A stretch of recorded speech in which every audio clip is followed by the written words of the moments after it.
Hello everyone. Tonight we're diving deep into the whirlwind saga of Donald Trump's ascent, fall, and unexpected comeback. A journey as unpredictable as a political roller coaster with no safety bar.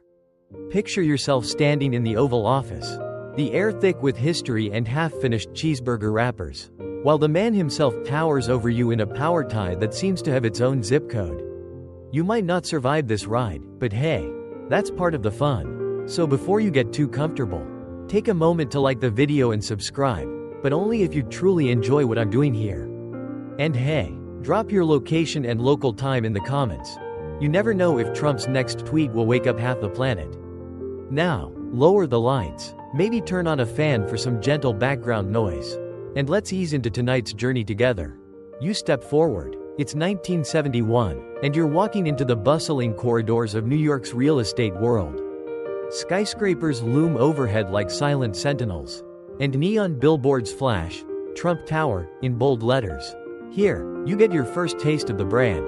Donald Trump, son of a successful developer, strides down those hallways in polished Oxfords, his hair catching the fluorescent glow. You watch as he negotiates deals with cutthroat intensity. Hard to believe this brash young man would one day occupy the world's most famous address. 1600 Pennsylvania Avenue. Fast forward 2 decades, you're now in 1980, standing at the ribbon cutting of Trump Plaza Casino in Atlantic City. The winter air bites through your overcoat, but Trump's grin is as warm as the slot machines glowing behind him. You observe his flair for spectacle, sheer genius, or reckless showmanship. Academics still debate whether his casino ventures foreshadowed modern reality TV stunts or marked an early sign of financial overreach. Remember that time he tried to trademark his social security number? Probably not, because it never happened, though it nearly sounds plausible in the weird world of Trump. Then comes November 1987. You find yourself backstage at the premiere of The Art of the Deal, Trump's best-selling tome. Thousands line up, hoping to snag a signed copy. You pick up a hot-off-the-press edition. In it, he proclaims, "Weakness is never an option." That mantra echoes through boardrooms and, later, campaign rallies. Here's a quirky tidbit. The ghostwriter, Tony Schwartz, later called the book a provocation of narcissism. You chuckle, thinking it's like finding out your favorite childhood pet secretly wrote a scathing memoir about you. Time jump. It's 2015, an election year you didn't see coming. You're in a crowded ballroom in Iowa, the air electric with applause. Trump takes the stage, a towering figure in a crisp suit and an unapologetically red tie. "Make America great again," he bellows. Academics scramble to label this catchphrase populism, nationalism, an age-old appeal repackaged with a fresh slogan. The debate smolders like coal in winter, yet millions of Americans, feeling left behind by globalization, latch onto the promise of restored jobs and borders. It's a raw, emotional appeal, and you feel its pull too. Fast forward again to January 20th, 2017. You're standing on the west front of the Capitol, surrounded by frigid wind gusts that tear at your scarf. As Trump takes the oath, you feel the weight of history. The first time in over 150 years an incumbent president lost re-election, and the outsider now holds the reins. A lesser-known fact flashes through your mind. The Bible for his oath was the same one used by Lincoln in 1861. You pause to let that sink in. Symbolism or coincidence? Another academic debate ignites. Now, post-presidency. You're in Florida, at Mar-a-Lago. It's a sunny afternoon, decades apart from that icy Capitol moment. Yet the energy buzzes just as fiercely. You observe Trump surrounded by supporters and lobbyists alike. A bespoke golf cart waiting nearby. The question on everyone's lips: is he a retired statesman or a perpetual candidate? Scholars argue whether his continued influence is a sign of democratic resilience, or a cautionary tale about political cults of personality. Through all these chapters, from New York boardrooms to global headlines, you've been following his every move. His style, blunt tweets at dawn, high-stakes negotiations, and uncanny ability to dominate news cycles, has redefined modern politics. Yet the debate remains open. Is Trump a master strategist reshaping America's future? Or a disruptive force tearing at the fabric of democratic norms? That conversation, like the man himself, shows no signs of ending. And so here you are, perched at the start of his untold story. Remember that crocodile poop sunscreen incident? No? Exactly, you never know which rumor will stick next. But if you stick around, you'll uncover the facts, the follies, and the fiery debates that continue to surround Donald Trump's extraordinary journey, one that neither history textbooks nor late-night comedians can fully contain. You lean back in your chair, the soft hum of background fan noise wrapping around you as you slip into the world of Donald Trump's domestic legacy. You open your mental dossier, go ahead. Feel the paper's imagined texture, then let it drift into focus. Tax cuts, deregulation, justice reform, and that unforgettable pandemic response. It's like flipping through a heavily annotated sports almanac where every statistic has a footnote arguing over its meaning. First up, the 2017 Tax Cuts and Jobs Act. You can almost smell the crisp scent of freshly printed legislation as Trump signs the bill under the Lincoln portrait in the Oval Office. Corporate tax rates drop from 35% to 21%, and individual brackets shift down a notch. You watch Wall Street tickers light up like a Christmas tree. And for a moment, the economy hums. GDP growth edges above 3% in 2018. Hiring surges, and bonus checks land in employee bank accounts like surprise party favors. Yet here's the quirky tidbit most people miss. One small provision in the bill is named after Senator Orrin Hatch. Hatch, the guy who opposed it. Academics are still debating whether that naming was a simple clerical error or a cheeky political judo move. It's the legislative version of a whoopee cushion. You joke to no one in particular. But as you lean closer, you catch the other side of that coin. Federal deficits balloon, adding over $1.9 trillion to the national debt by the end of his term. Some economists argue that deficit spending during a booming economy is like eating dessert first and then complaining about a food coma. The academic debate smolders. Does short-term growth justify long-term liabilities? Or are you mortgaging tomorrow's prosperity for today's party?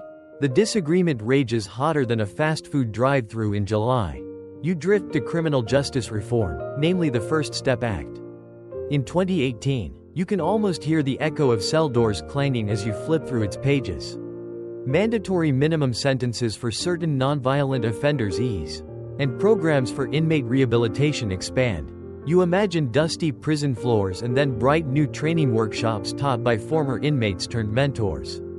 Here's that little-known fact. Bipartisan applause for the bill included unexpected cast members.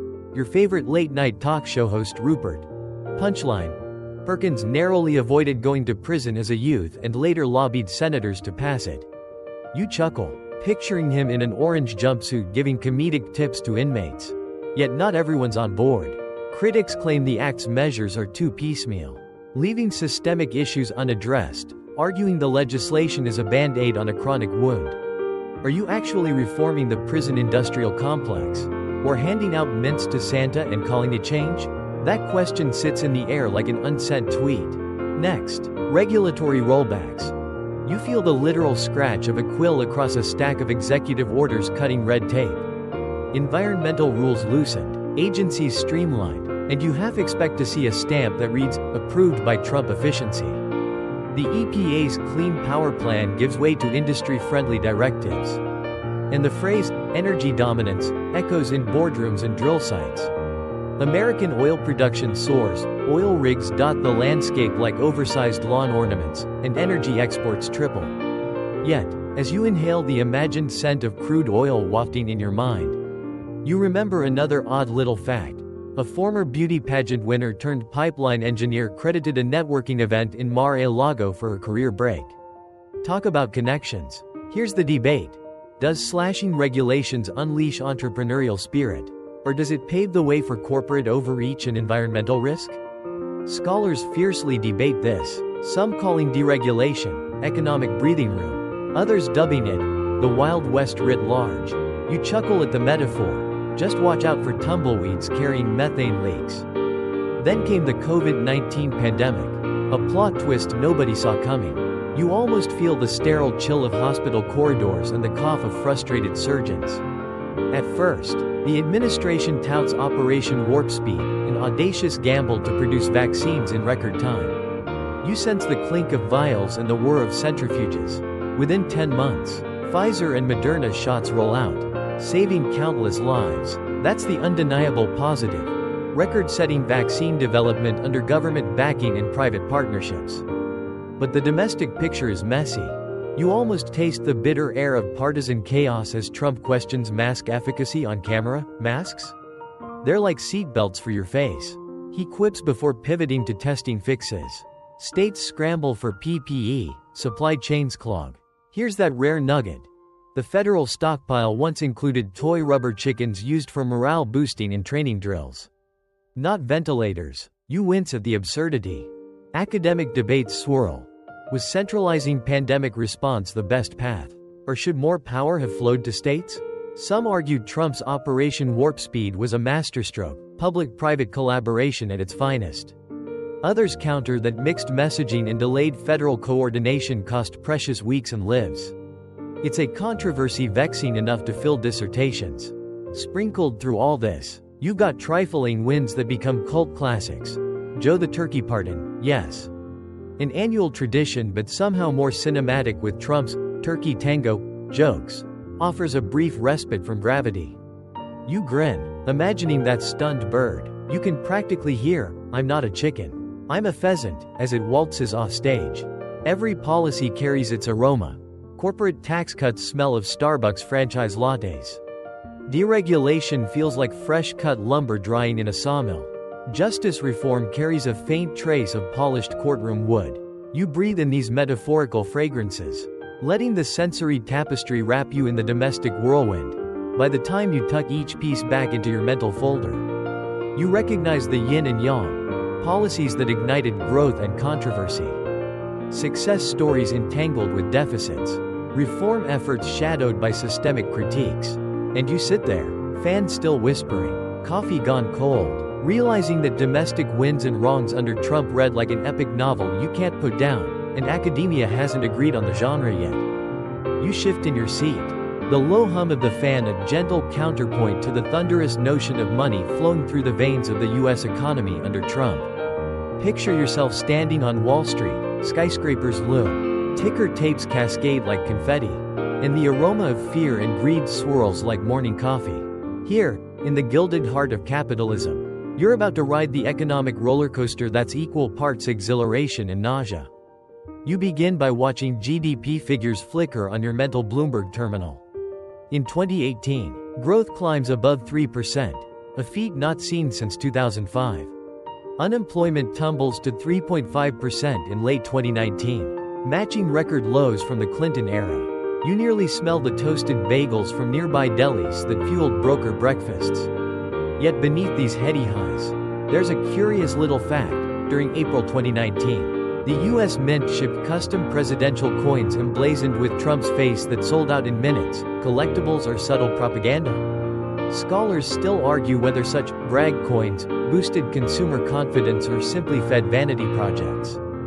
Next, you hear the siren song of the stock market. The Dow Jones hits all-time highs, 28.000, then 29.000, before the pandemic drop-off. Traders high-five, champagne corks pop and digital fireworks dance across your retina. But then comes the twist. Massive corporate stock buybacks surge to record levels, over $800 billion in 2018 alone. Some economists praise buybacks for returning value to shareholders. Others decry them as short-termism. Starving companies of capital for innovation. Is this a savvy redistribution of wealth? Or akin to rearranging deck chairs on the Titanic? That debate simmers like a slow cooker gone rogue. In your mind's ear, you hear the clink of coins as wages inch upward. 3.1% average hourly earnings growth in 2019, especially for lower-income workers. Federal Reserve Chair Jerome Powell lauds the tight labor market. But here's the spicy tidbit. Fast food chains quietly killed off free soda refills nationwide, citing optimizing customer expenses. It's not exactly minimum wage glory, but it illustrates how corporate policies can mute headline wage gains. Academics debate fiercely. Does statistical wage growth translate into real purchasing power? Or is inflation the stealthy pickpocket? The answer pivots on who's crunching the numbers, and whether they include avocado toast. Now, Consider trade wars, a chess match played with tariffs instead of knights and bishops. You watch as the Trump administration slaps 25% tariffs on $34 billion of Chinese imports in 2018, spurring Beijing to retaliate in kind. The price of soybeans skyrockets for American farmers. Tractors lie idle. A Midwestern barn cat lounges on unsold corn. Farmers receive bailout checks, nearly $16 billion in direct payments. Some applaud this as a necessary lifeline. Others argue it distorts markets and crowds out smaller producers. Is this strategic bargaining or economic fever dream? The academic back and forth echoes like auctioneers calling bids. By early 2020, the market stumbles under pandemic panic. Stocks plunge over 30% in weeks. You almost feel the crackle of margin calls and overnight margin calls, like hearing a crack in your favorite vinyl record. But then the Federal Reserve slashes rates to near zero and unveils emergency lending facilities. Congress funnels $2 trillion into the CARES Act, $1.200 stimulus checks, expanded unemployment benefits, and airlifting cash to businesses. You imagine envelopes of crisp bills raining down on Main Street, alongside phalanxes of Paycheck Protection Program loans saving small diners from collapse. Take that quirky fact. The CARES Act included funds to train artists in reskilling programs, perhaps teaching sculptors to code or painters to pivot into paintless car dent repair. Unusual? Absolutely. Effective? The evidence is mixed. Academics debate whether broader direct payments or targeted relief yields faster recovery. It's like picking between decaf and a double espresso. Both wake you up, but your preference changes your heartbeat. Then, inflation rears its head. By late 2021, consumer price index surges above 6%, a 40-year high. Grocery aisles feel like museum gift shops with premium price tags. You can almost taste the irony in artisan chocolate bars costing more than last year's subprime mortgage rates. Is this transitory, driven by supply chain snarls, or the prelude to a sustained inflationary spiral? The economists are split. One camp calls for patience. Another urges rate hikes and monetary tightening, like tapping the brakes on a high-speed train. Throughout this economic saga, national debt balloons, climbing from $19 trillion in 2017 to over $28 trillion by the end of 2021. That's roughly $84 per person. You almost hear each citizen carrying that weight in their backpacks as they navigate subways. But peering closer reveals a trivia nugget. In 2019, the Treasury auctioned a special $10 billion 30-year bond to veterans, sold out within hours. Patriotism or fiscal necessity? The jury's still out. Scholars debate. Is debt a villain or a tool for investment? Some quip that it's the government's version of a 0% APR credit card, convenient until you miss a payment. By now, the ride feels like a roller coaster designed by a mad architect. You sense the adrenaline from historic tax cuts, the looping thrill from trade skirmishes, the stomach-churning drop during COVID collapse, and the cautious ascent as stimulus fuels rebound. The debate rages. Did Trump engineer a dynamic boom? Or did he set the stage for lingering hangovers? Is this economic narrative a triumphant symphony or a discordant jazz experiment? The answer depends on which chorus you join. As you settle back, the auditor's gavel echoes softly, an academic reminder that any economic analysis must be peer-reviewed, footnoted, and double-checked. Yet the public conversation surges louder than any academic journal. And so you sit, fan gently whispering, wondering how much of this roller coaster was policy prowess and how much was performative economics, a showman's spectacle in the age of fiscal theatrics. And with that, you close the mental Bloomberg terminal, feeling the exhilarating aftershock of numbers and debates swirling in your mind. The economic roller coaster under Trump has come to a temporary halt, but the records will keep spinning, and the arguments will keep igniting like popping corn kernels in a political popcorn maker. You feel the gentle breeze shift as you move from Wall Street's frenzy into the quieter halls of international diplomacy, the realm where Donald Trump's "America First" doctrine left its most indelible marks. Picture yourself seated at a long mahogany table in the grand state dining room of the White House, the clink of fine china echoing under a crystal chandelier. You're about to witness how first sometimes means solo. Spoiler alert. You might not survive this diplomatic dance without spilling tea on someone's toes. So before diving in, don't forget to like the video and subscribe, but only if you truly enjoy what I'm doing here. And drop your location and local time below. Treaties can't sign themselves. Now, lower the lights, maybe turn on a fan for some gentle background noise. And let's ease into tonight's journey together. You begin with NATO, once America's prime collective security romance. Now a reality show starring mismatched alliances. In 2018, you watch Trump glare across the table at NATO leaders in Brussels. Brow furrowed like a toddler denied candy. He demands members raise defense spending to 2% of GDP. Branding laggards as delinquent nations. You sense the tension in the room. The quiet gasp that follows a well-timed tweet. The US protects Europe, big costs. A former Baltic diplomat jokes that they're ready to pay in pastries if it keeps the Americans happy. That's your quirky tidbit. Some Lithuanian officials actually bake Trump-themed gingerbread men at summits, complete with tiny MAGA hats. Academics debate whether such pressure bumps member commitment or frays the alliance's cohesion. Is the doctrine reinforcing burden sharing or eroding trust? From Brussels you're transported to Paris, 2017. At the G7 summit where Trump steps off the stage earlier than expected. The image of him striding away, black umbrella in hand, is seared into global memory. You almost hear the clatter of haute couture heels as First Lady Melania extends a last-minute olive branch.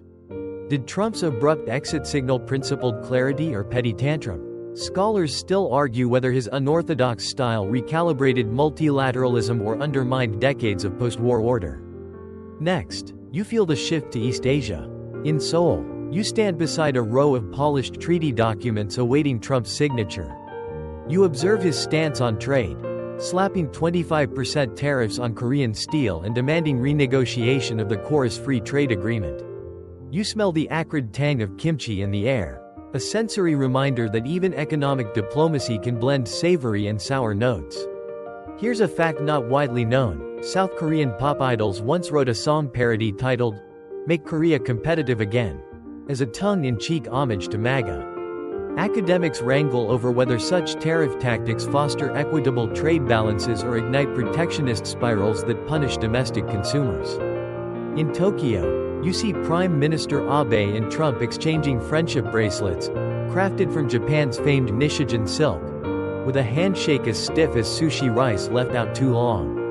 You note the upgrade in US-Japan defense posture, Trump's urging for higher financial contributions from Tokyo for US troops stationed there. Some call it the world's most expensive couch surfing fee. Experts debate. Does this strengthen host nation responsibility or commodify security? Is America First a pragmatic realignment or a transactional breakdown of strategic partnerships? You're then whisked to Canberra, Australia, where you join an AUK-US trilateral meeting. You overhear talk of nuclear-powered submarines and intelligence-sharing upgrades. Underneath the lofty goal of countering China, you spot worried glances from French diplomats. Remember the $66 billion submarine contract they lost to this pact? That's your little-known espresso-fueled nugget. In 2021, French chefs in Canberra held a sous vide protest, serving tiny protest-themed pastry submarines. The academic debate smolders. Does a UK-US secure Indo-Pacific stability or forge new rifts in traditional alliances? Moving westward, you step into the corridors of the United Nations in New York. You find the US delegation's seats conspicuously shifted toward the aisle, an unspoken cue of Trump's withdrawal from UNESCO and the Paris Climate Accord. You feel the absence. The empty chair marks a nation temporarily sidelined. An environmental attaché from Fiji quips that they almost staged a plant chain, wrapping roots around the seats in solidarity. But did Trump's pullouts liberate the US from burdensome commitments? Or did they diminish American leadership on global challenges? Academics sharpen their pencils. Is sovereignty secured or isolated at what cost? You drift back to the White House Situation Room, where you observe a map tracking the Iran deal's unraveling. In 2018, you witness Trump's pen striking through the Joint Comprehensive Plan of Action, again. Ink splattering slightly beyond the margins like melted candle wax. You sense the chill as sanctions snap back on Iran.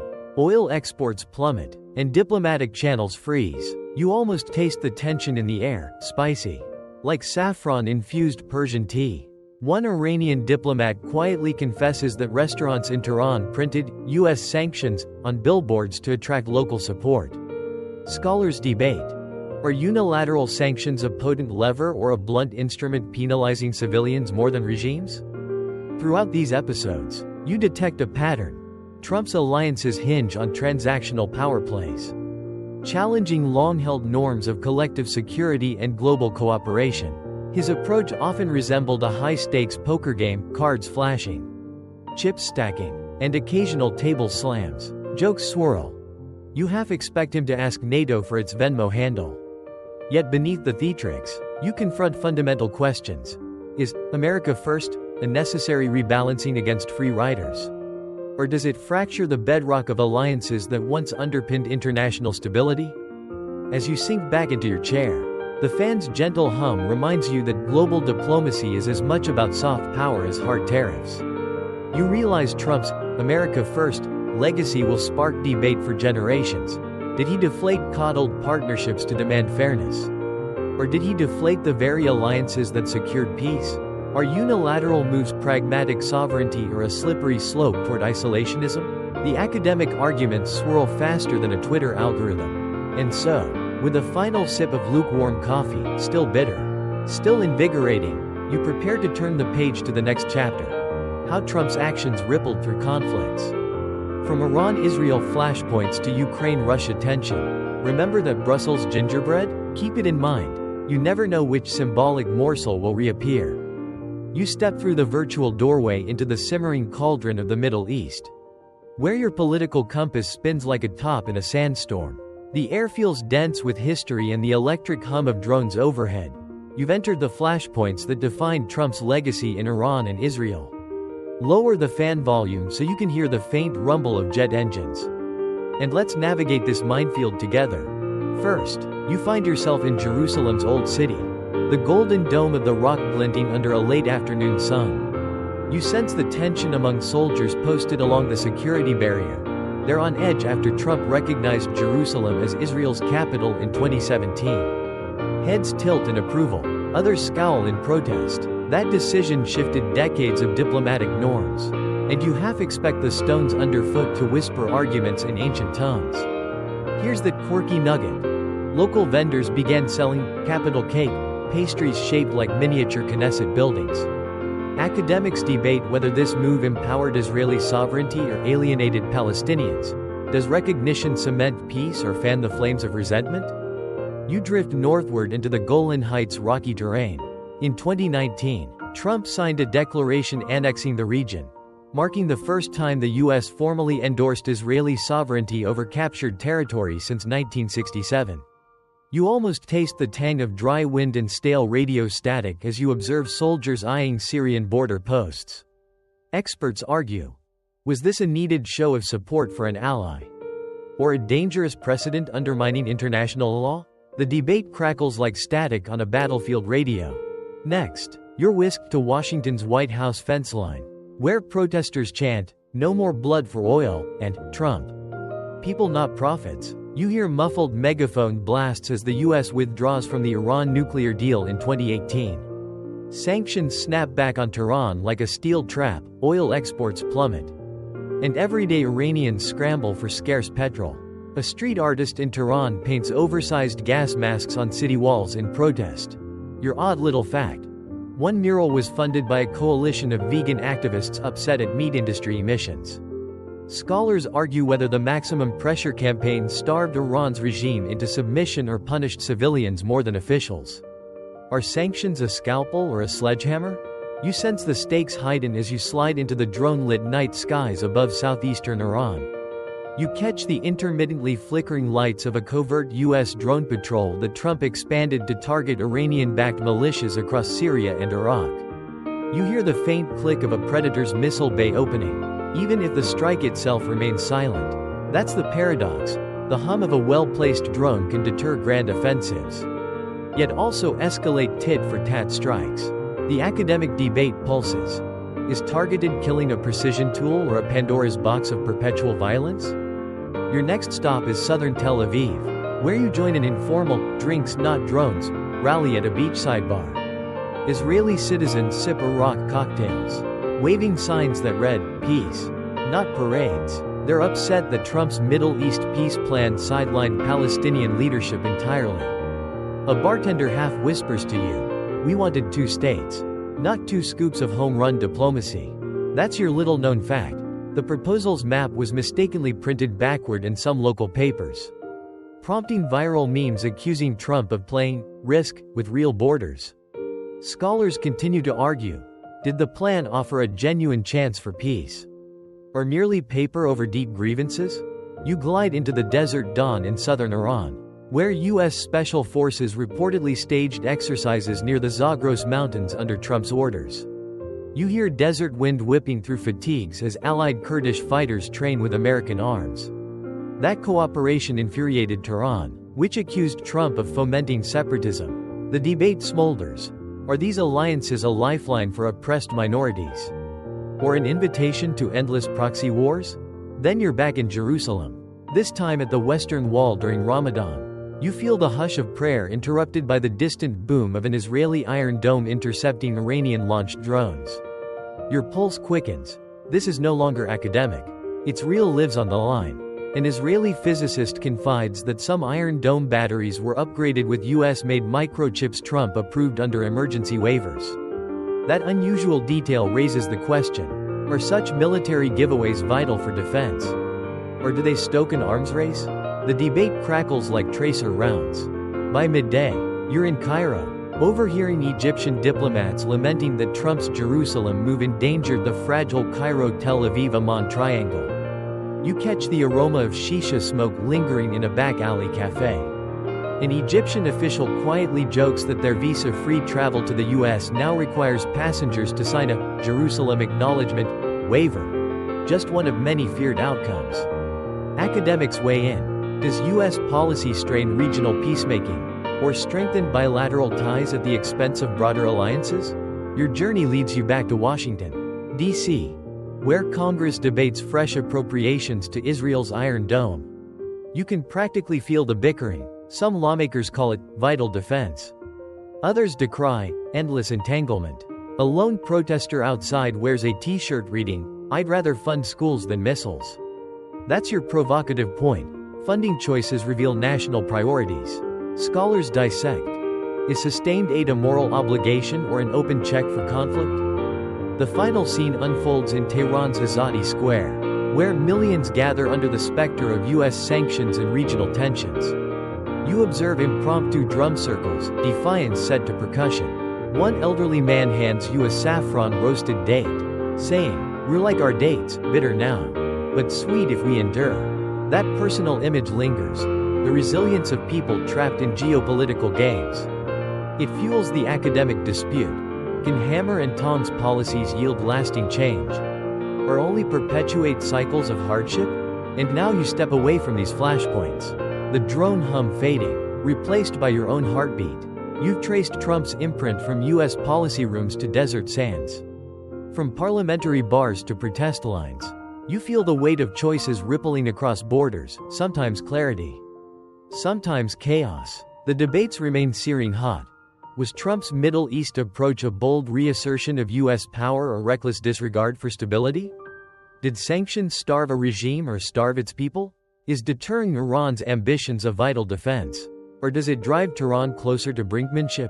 As you exhale into the background fan noise, you realize this chapter in Trump's saga is as unresolved as a half-drafted peace plan.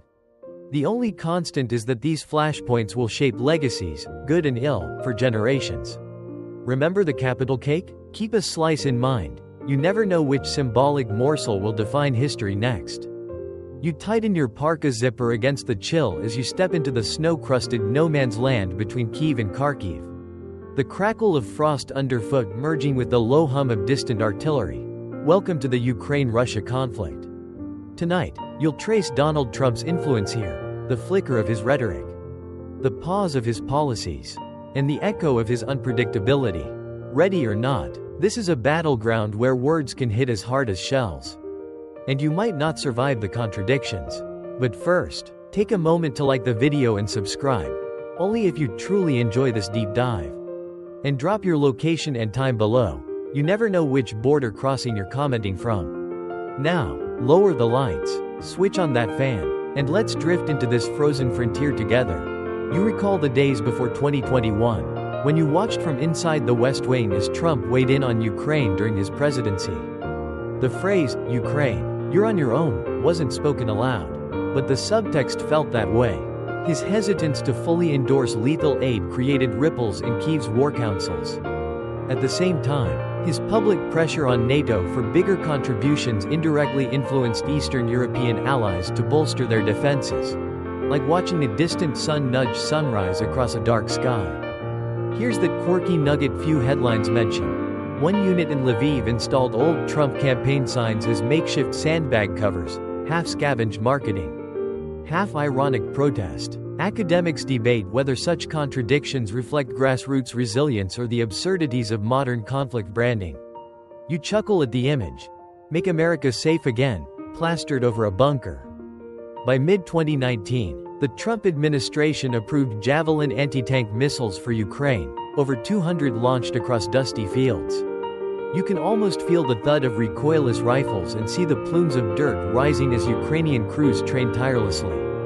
This upgrade tilted the tactical balance, giving Kyiv a fighting chance.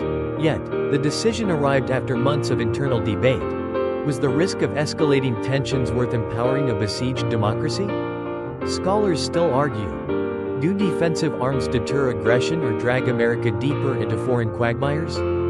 Then came 2020, and impeachment fallout. You remember the moment Trump famously griped on live television, "I want nothing, just find the server." Before pivoting to Ukraine, his hold on military aid sparked controversy. Was it a political gambit or budgetary prudence? Here's the seldom-told fact. A senior Pentagon advisor once described the interlude as an unofficial freeze, causing Ukrainian commanders to rehearse counter-offensives without knowing if reinforcements would arrive. Academics debate whether policy delays under democracy's checks and balances strengthen oversight or imperil allies in need. Fast forward to 2021, when you watched from your screen as Zelensky became president. You sensed the unspoken question. Would Trump's successor commit where Trump wavered? Yet the prior administration's decisions shaped the new government's defense planning. Ukrainian generals quietly told you that early javelins are still in their arsenals. Rusty but reliable, a testament to delayed but lasting support. But Trump's influence didn't stop there. You recall his tweet in early 2022 cautioning Russia against fooling around with Ukraine, a rare moment of firm language. That tweet circulated among Kyiv's city planners debating evacuation drills. Yet his overall strategy remained opaque. He refused to endorse deeper NATO membership or security guarantees. Was this strategic ambiguity or diplomatic smokescreening? The academic debate roars. Do strategic ambiguities deter invasions or invite miscalculations?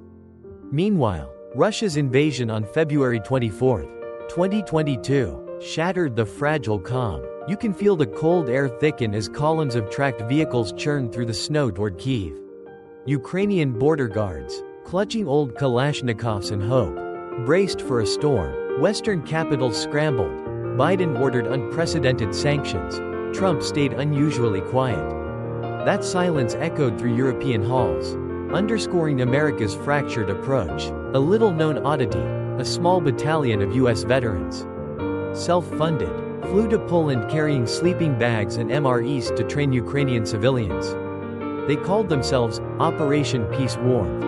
Scholars debate whether citizen initiatives fill policy voids or undermine state monopoly on force. In the months that followed, Ukraine's war effort relied heavily on U.S. aid under Biden, but Trump's prior reluctance left gaps.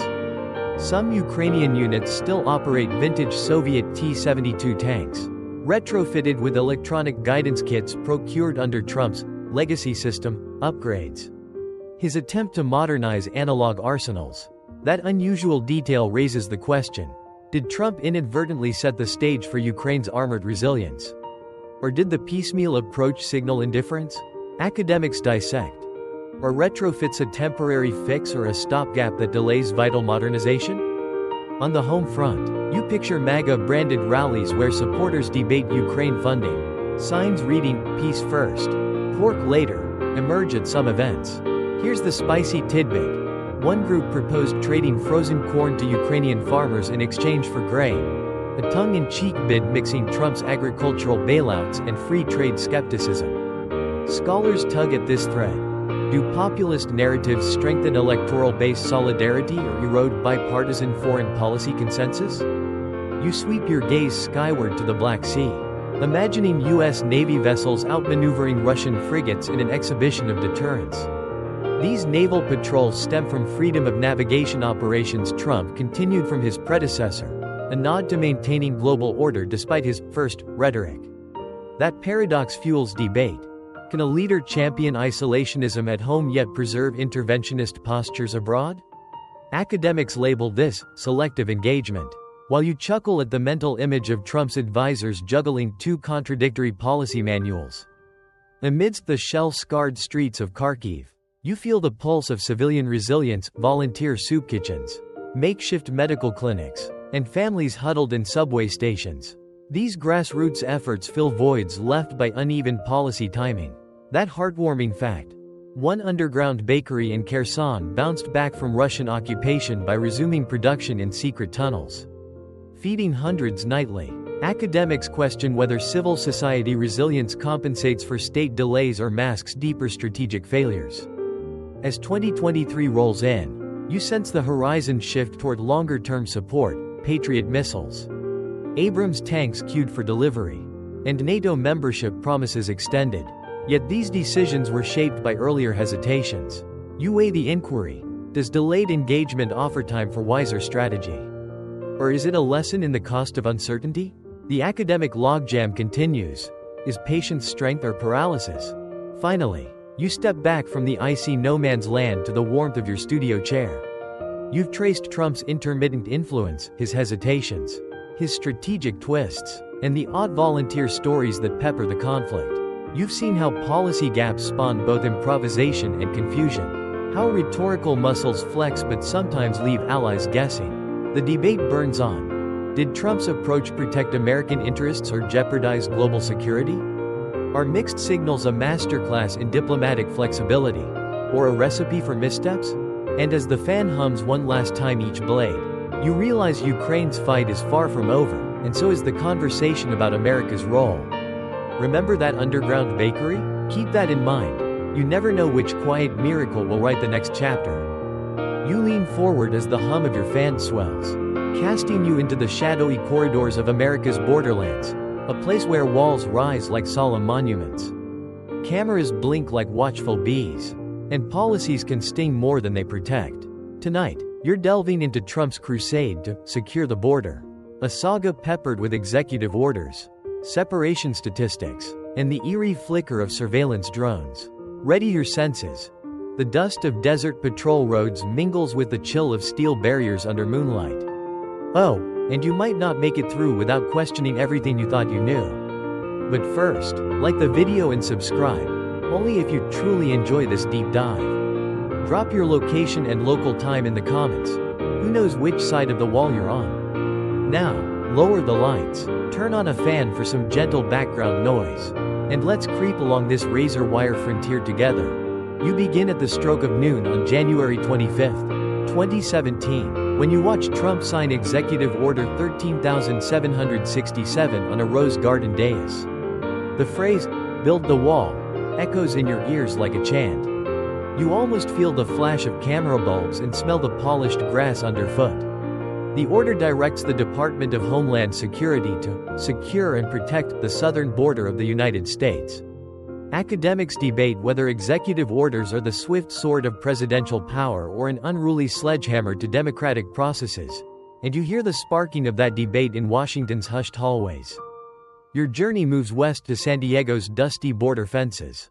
You can almost taste the salty Pacific breeze mingled with desert grit. Here, you trace the initial construction of new wall prototypes, metal panels reaching 30 feet skyward, connected by anti-climb plates. There's a quirky tidbit rarely mentioned. One prototype panel was accidentally shipped from Alabama with carnival-themed graffiti on its reverse side. complete with a purple unicorn. That accidental art installation sparked a brief wave of "Unicorn Gate" memes on social media. Scholars argue, does the wall's towering presence deter illicit crossings?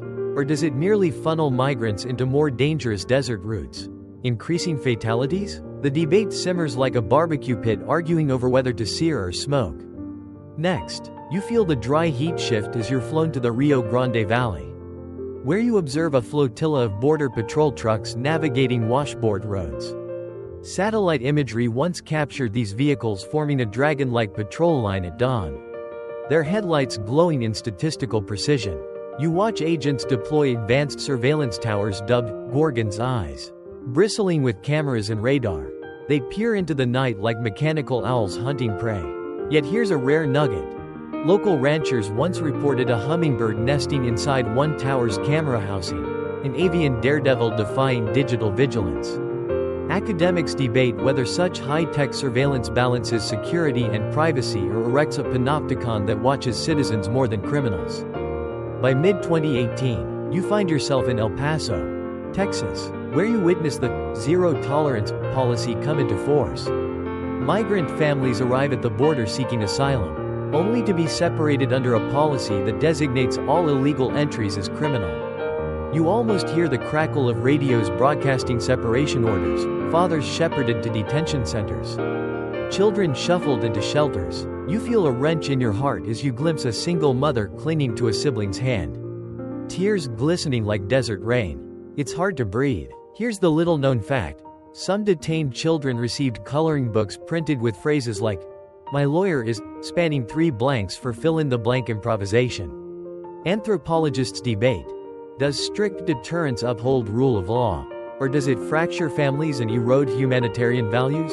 The question rattles like a rattlesnake in a cactus. The policy sparks national outrage. Protests erupt in cities across the U.S. You imagine a sea of signs. Families belong together. No more cages. And don't build walls in our hearts. Yet you also glimpse counter-protests, secure borders, secure future, complete with cardboard cutouts of pickaxe-wielding miners. Here's a spicy tidbit. During one Dallas rally, someone handed out chili cheese hot dogs topped with border bills, bacon strips as faux wall bricks. Scholars spar. Do public demonstrations shape policy or merely preach to the choir? It's a debate as hot as the Texas summer sun. Meanwhile, you're flown south to Eagle Pass, Texas, to stand atop an incomplete section of the wall. The concrete foundation stretches toward the horizon. Flanked by desert scrub, you feel the solitude, a silence broken only by the hum of cicadas. You note the cost. Approximately $25 per linear foot. Or about $82 million per mile. That figure stings more than desert sun. Fiscal analysts debate. Is the expenditure a vital investment in national security? Or a colossal misallocation of taxpayer dollars? The argument crackles like an amplifier turned to 11. Shifting focus. You drift to 2019's National Emergency Declaration. You watch from the Situation Room as the president cites invasion at the border, redirecting $3.6 billion from military construction funds. The walls on your mental map shift overnight. Yet here's an odd little fact. Legal aficionados once joked that the declaration might run afoul of Shakespeare's maxim, all's fair in love and war. Wondering if walls count as acts of war on the federal budget. Academics thrash out. Does a national emergency empower swift action? Or does it circumvent congressional authority and threaten separation of powers? The debate unfolds like a legal opera. By early 2020, the COVID-19 pandemic ups the ante. You find yourself in a makeshift tent clinic on the border, watching healthcare workers test migrants under DSA guidelines. Title 42 orders expedited expulsions to prevent mass spread of disease. You sense the tension as migrants are turned back, sometimes to dangerous Mexican border towns. That's the paradox. Public health invoked as border policy. A quirky detail emerges. Some migrants smuggled in portable thermometers shaped like Star Wars lightsabers, earning them the nickname Force Healers. Scholars interrogate. Is Title 42 a necessary public health measure or a cloak for immigration restriction? The question flickers like a fluorescent lamp. Navigating onward, You move to the US-Mexico border's eastern tip at Brownsville. Binational communities entwine here, families living on both sides of the river. You stand on a footbridge, feeling the gentle Rio Grande flow below. Murmur of water under border lights. Children lean over the railing, tossing pebbles into the stream.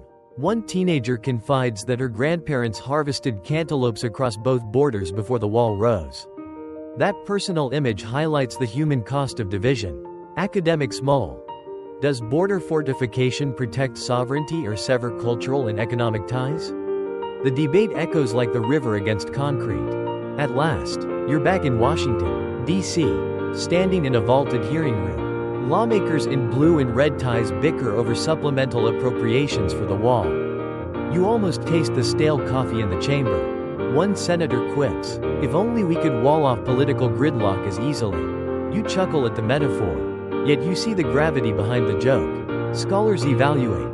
Do budgetary showdowns reflect healthy checks and balances? Or paralyze necessary government functions? The tension hums like live wires. You exhale as you recline in your chair. The fans whisper, replacing border winds. You've traced the wall's foundations. Executive orders sculpting steel and concrete. Policies carving human stories. Debates reverberating through courtrooms and conference halls. You've witnessed how deterrence can harden hearts. How legal maneuvers can redraw maps. And how rivers still find cracks beneath barriers. The academic disagreements rage. Does Trump's border crackdown secure the nation? Or does it secure emotional distance from America's founding ideals? And so you settle back. Fan lulling you with its steady rhythm. Memories of unicorn graffiti dancing at the edges. And coloring book asylum seekers fading like whispered echoes. The border wall stands tall in your mind, a testament to political will and human resilience. Remember the hummingbird in the surveillance tower? Keep that image close. You never know where small acts of life will slip through the cracks next. You lean in closer, the soft whir of your fan blending with the imagined click of notification pings as you step into the digital amphitheater where Donald Trump staged his most sensational performances, the media wars. Picture yourself scrolling through a fire hose of tweets at dawn, the glow of your phone illuminating your face like an interrogation lamp. You might not survive this viral onslaught without questioning your sanity or your Wi-Fi password. But first, if you haven't already, pause to like the video and subscribe, only if you truly enjoy this deep dive. And drop your location and local time below. Trending topics wait for no one. Now, lower the lights. Turn on your fan for that gentle background hum. And let's surf this chaotic wave together. You begin in 2015, when Trump first discovered Twitter, a 140-character hammer forged from 21st century pixels. You almost smell the freshly minted outrage as his first tweet declaring, "I'm officially running for President of the United States," blasted across the platform. It was equal parts announcement, mic drop, and clickbait. Academics debate whether this instant access direct line to followers democratized political messaging or amplified demagoguery, tweet by tweet. By 2017, Trump averaged over 20 tweets per day. You can feel the tremor of his mobile thumb as he dispatched nicknames, Crooked Hillary, Lion Ted, Little Rocket Man, with surgical precision. Each epithet trended nationally before the next sunrise. Here's a quirky tidbit. The term, Kofifi, tweeted at 12:06 a.m. in May 2017, became a global meme, spawning t-shirts and conspiracy theories that it was a secret code for alien invasions. Scholars still puzzle. Was Kofifi a genuine typo or a masterclass in viral strategy? The debate rages like a group text where nobody reads the first message. You scroll past 2018, where Trump's war with the fake news media hit fever pitch. You notice his favorite targets, CNN, the New York Times, MSNBC. Fake news is the enemy of the people, he declared from the Rose Garden, the words echoing in your mind like a chant. You sense the seismic shift, press briefings replaced by late-night tweet storms. Reporters branded as adversaries rather than watchdogs. Yet here's that odd fact. In mid-2019, the White House press pool joked that they brought noise-canceling headphones to briefings to drown out both the buzz and the booze. Academics debate whether this adversarial stance protected democracy by exposing media bias or undermined it by eroding trust in independent journalism. Through it all, you detect Trump's reliance on unfiltered platforms, Twitter, then Truth Social after his 2021 ban. You almost taste the irony when he called for free speech on his own walled garden app.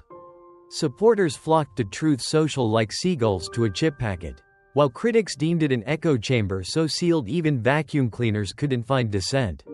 Scholars dissect: is platform creation a legitimate exercise of free speech rights, or a digital ghetto that fragments public discourse? Next, you witness his unique approach to press conferences. The Oval Office never looked so much like a WWE ring. One memorable moment: Trump challenges a reporter to ratio him, referring to social media metrics mid-question. You can almost hear the collective gasp, politician turned influencer playing by YouTube comment section rules. That's your little-known detail. The term ratio became such mainstream parlance that even your dentist used it to justify his Instagram likes. Academics ponder whether this melding of pop culture metrics and governing norms is a savvy engagement tactic or the death of substantive policy discussion. You slide into the era of fake news rebuttals via tweet. In 2020, after a press pool filmed him on camera carting a birthday cake, Trump tweeted that the clip was doctored. Yet independent frame-by-frame analysis confirmed its authenticity.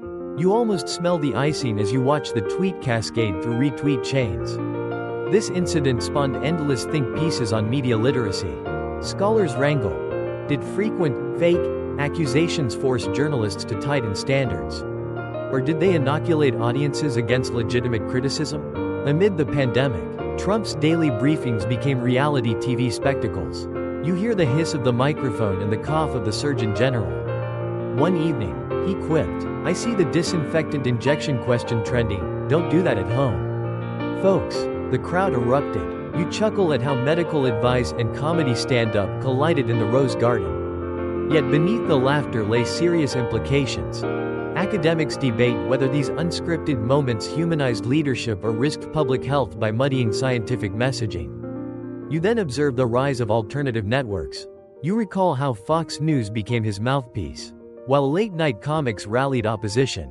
In one bizarre twist, a Fox anchor accidentally called him President Trump during the transition, standard protocol, yet underscored by the network's unprecedented access.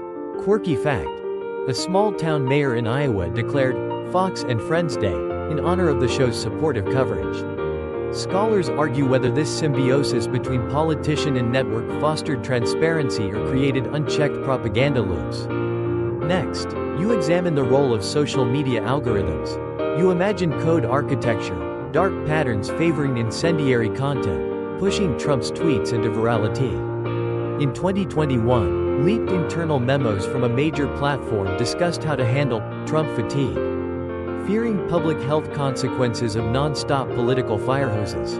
Academics debate if algorithmic boosts of polarizing messages are an unintended byproduct of engagement metrics or a structural failure demanding regulation.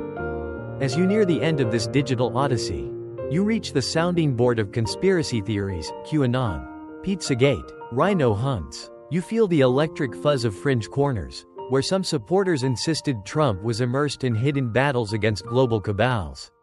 You cringe at the absurdity of t-shirt slogans proclaiming, "Where we go one, we Kofifi." Scholars dissect how political messaging can spawn conspiratorial movements. Is it a byproduct of populist mistrust or a self-reinforcing spiral of internet subcultures?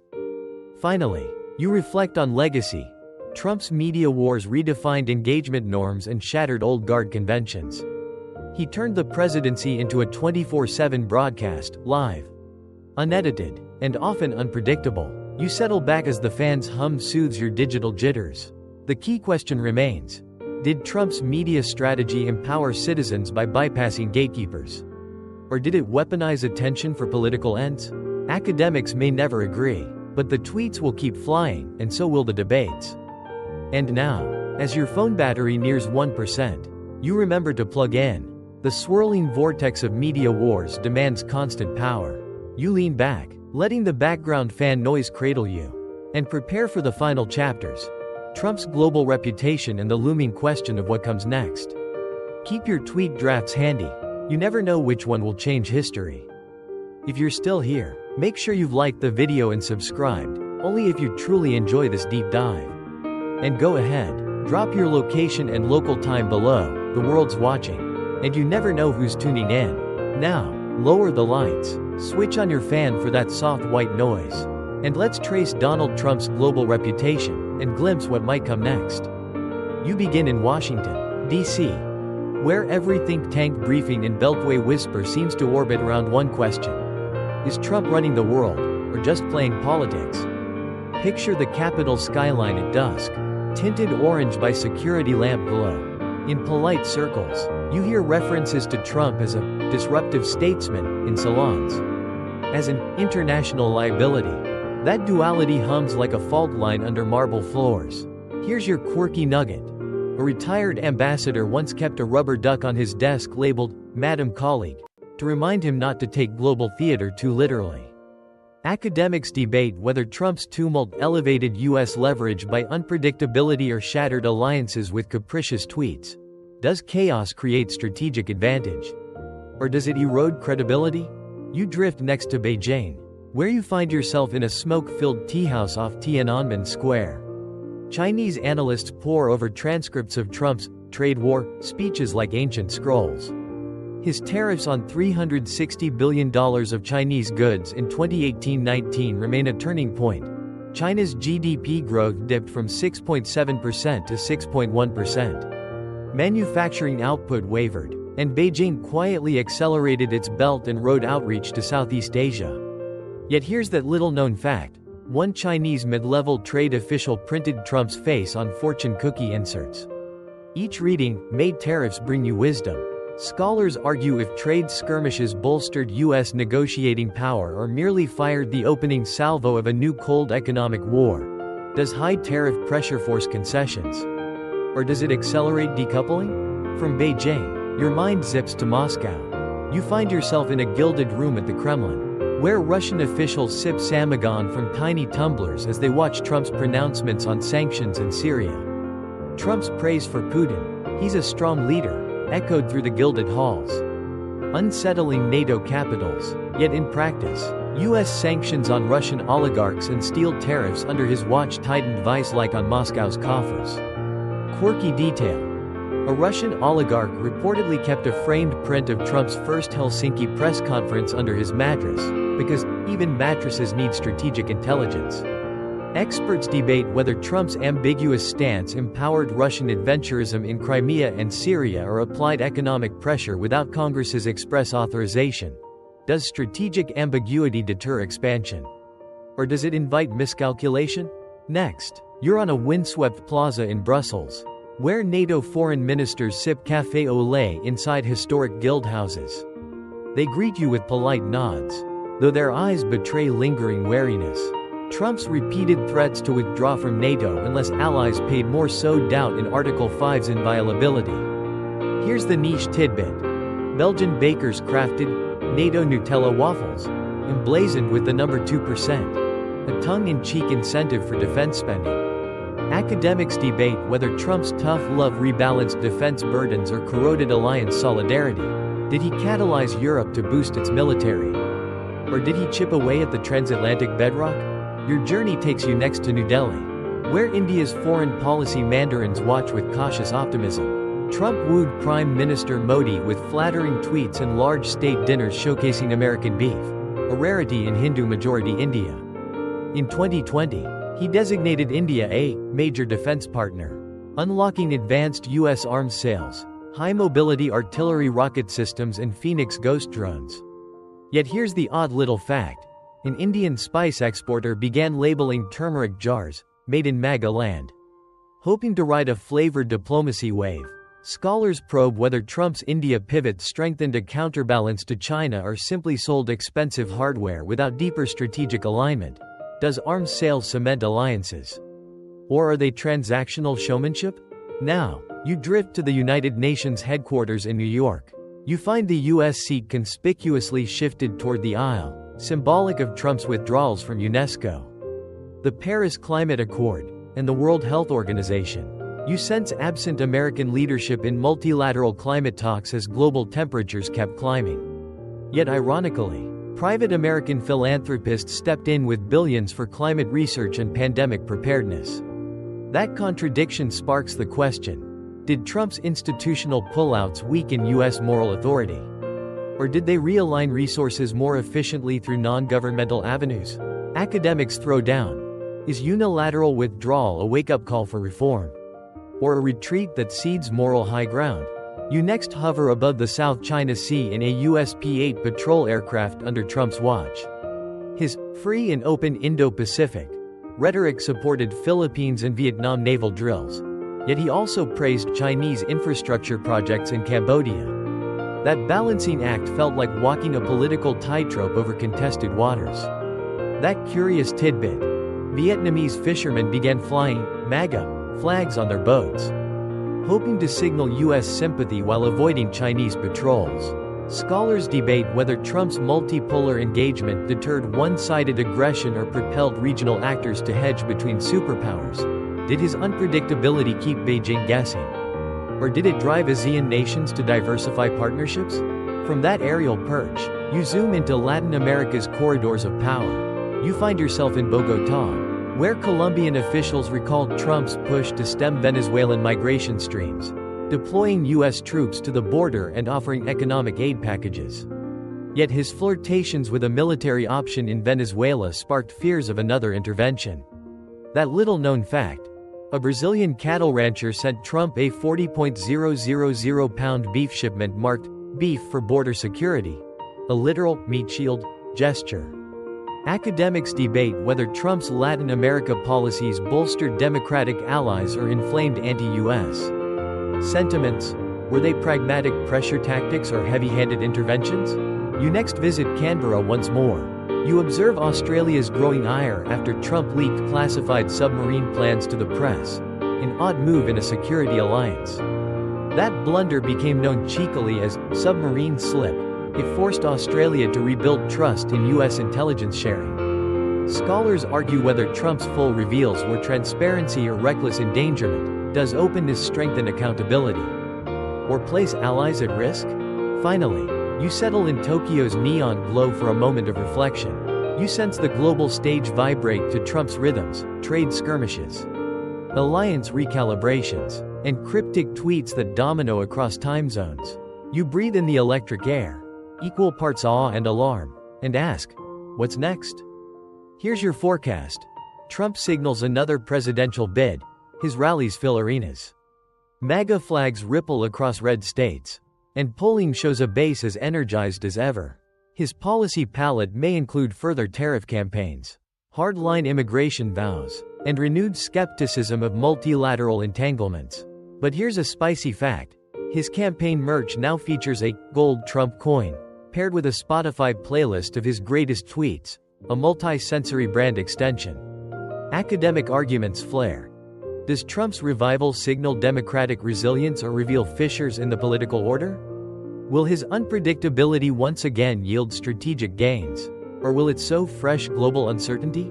As you lean back, the fan's hum mingles with distant thunder, perhaps from a NATO exercise, a Chinese missile test, or just your neighbor's thunderstorm. You recognize the one constant: Trump's legacy will continue to reverberate through capitals, think tanks, and coffee shop debates. His brand of politics, equal parts showmanship and policy, has rewritten playbooks for leaders everywhere. So here you stand at the precipice of tomorrow's chapter. Remember the rubber duck, Madam Colleague, the unicorn gate wall panel, and the MAGA-branded fortune cookies. They're more than anecdotes.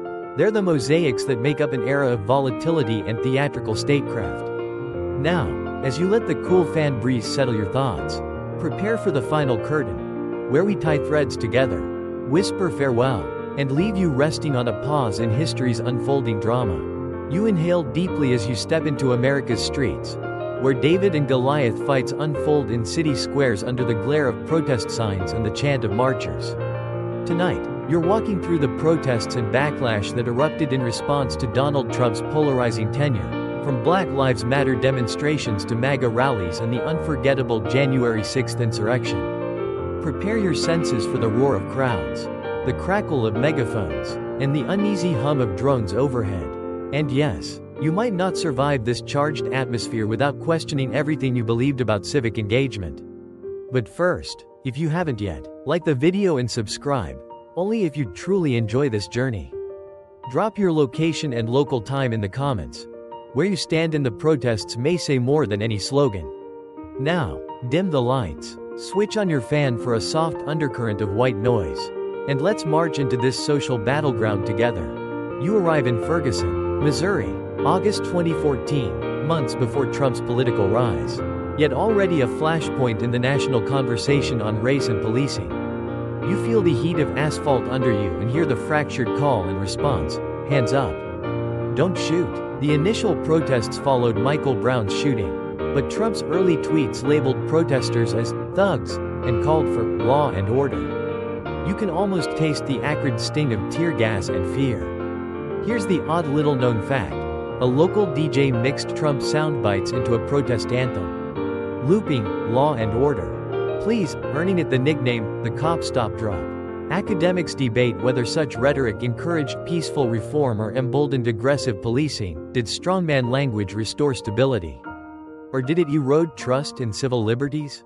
Fast forward to the summer of 2020, when you're swept into a sea of signs reading, Black Lives Matter, defund the police, and no justice, no peace. You feel the pulsing energy as protesters, young and old, black, white, and every shade between, occupy city blocks from Minneapolis to Portland.